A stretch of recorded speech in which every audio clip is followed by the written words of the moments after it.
Antonella, you're speaking about the body-spirit union. And I think the most important thing is certainly, it is the body-psyche connection. And given the nature of the psyche, it seems inevitable, that it always happens, that inner-directed movement, it invites the religious imagination, more often in both its sacred and demonic aspects.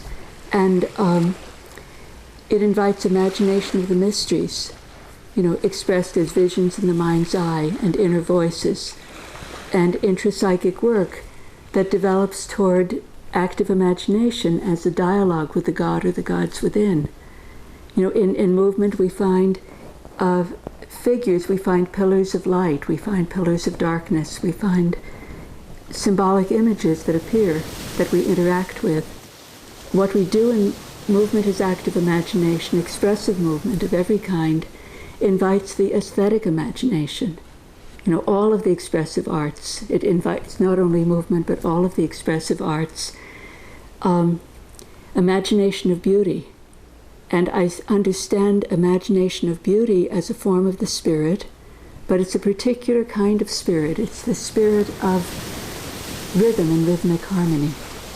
So in that sense, for an artist, you don't have to go necessarily to a church or synagogue or mosque to find the spirit.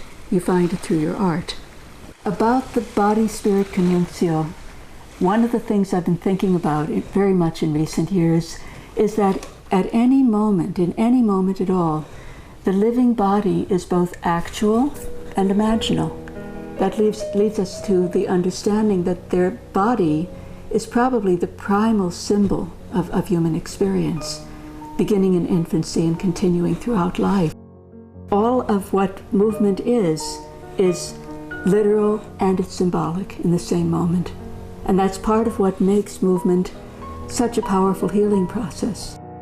In this sense, it seems inevitable that as we turn our attention to the living, moving body as symbol, as movers, we are led in a natural way directly to the natural process of parallel association toward imagination of meaning. And from a symbolic perspective, that's philosophic imagination.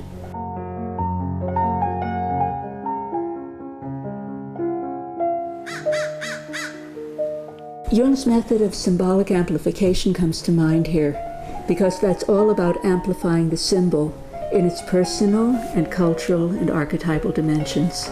And for movement, the personal dimensions more often than not have to do with early memories. When have I been here before? When have I had this particular kind of gesture? What are my early memories of just this particular shape or this particular feeling in my body? Cultural elements bring to mind just the whole immediate world of family and education and the spirit of the times in which we live.